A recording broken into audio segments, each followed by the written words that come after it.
بسم اللہ الرحمن الرحیم۔ السلام علیکم ورحمۃ اللہ وبرکاتہ۔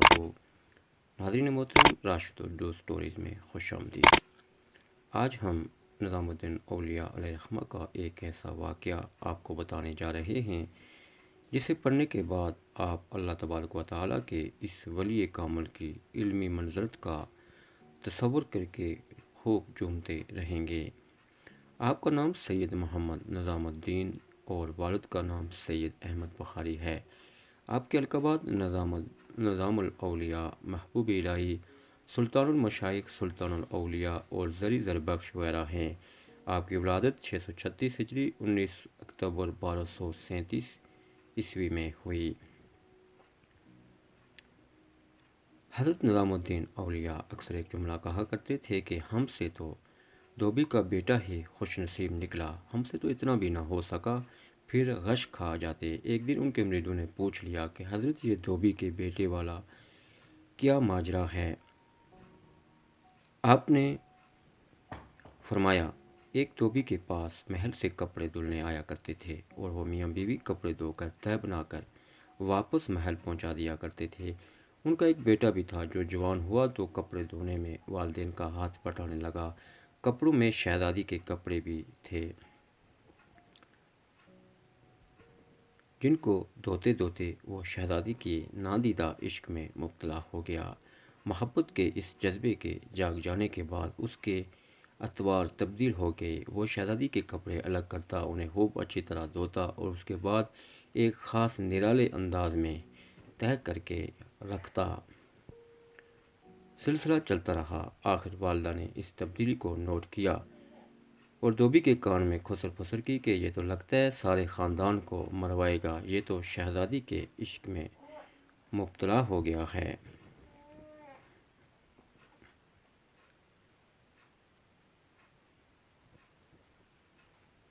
والد نے بیٹے کے کپڑے دھونے پر پابندی لگا دی۔ ادھر جب تک لڑکا محبت کے زیر اثر محبوب کی کوئی خدمت بجا لاتا تھا، محبت کا بخار نکلتا رہتا تھا، مگر جب وہ اس خدمت سے ہٹایا گیا تو لڑکا بیمار پڑ گیا اور چند دن کے بعد فوت ہو گیا۔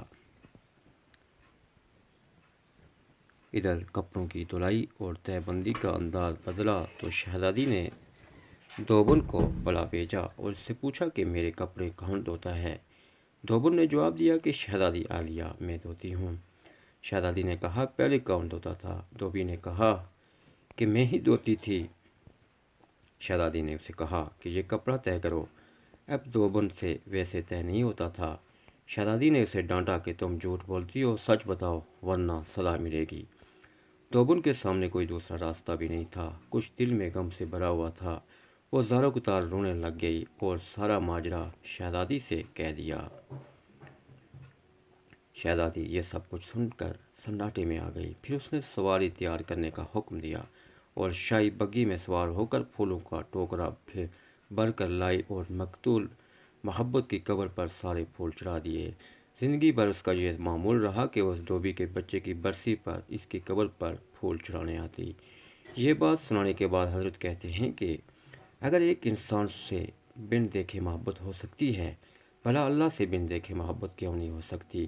ایک انسان سے محبت اگر انسان کے مزاج میں تبدیلی لا سکتی ہے تو اور وہ اپنی پوری صلاحیت اور محبت اس کے کپڑے دھونے میں بروئے کار لا سکتا ہے، تو کیا ہم لوگ اللہ سے اپنی محبت کو اس کی نماز پڑھنے میں اسی طرح دل و جان سے نہیں استعمال کر سکتے؟ مگر ہم بوجھ اتارنے کی کوشش کرتے ہیں۔ اگر شہزادی محبت سے طے شدہ کپڑوں کے انداز کو پہچان سکتی ہے تو کیا رب کریم بھی محبت سے پڑھی گئی نماز اور پیچھا چھڑانے والی نماز کو سمجھنے سے عاجز ہے؟ حضرت نظام الدین اولیاء رحمۃ اللہ تعالیٰ علیہ پھر فرماتے، وہ دھوبی کا بچہ اس وجہ سے کامیاب ہے کہ اس کی محبت کا قبول کر لیا گیا، جبکہ ہمارے انجام کا کوئی پتہ نہیں، قبول ہوگی یا منہ پر مار دی جائے گی۔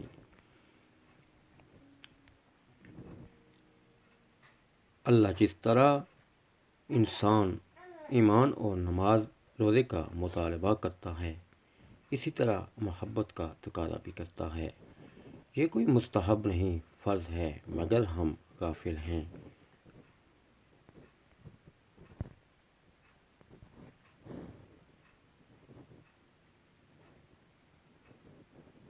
پھر فرماتے ہیں کہ اللہ کی قسم، اگر یہ سب نمازیں نہ ہوتی تو اللہ سے محبت کرنے والوں کے دل اسی طرح پھٹ جاتے جس طرح دھوبی کے بچے کا دل پھٹ گیا تھا۔ یہ ساری ساری رات کی نماز ایسے ہی نہیں پڑھی جاتی، کوئی جذبہ کھڑا رکھتا ہے۔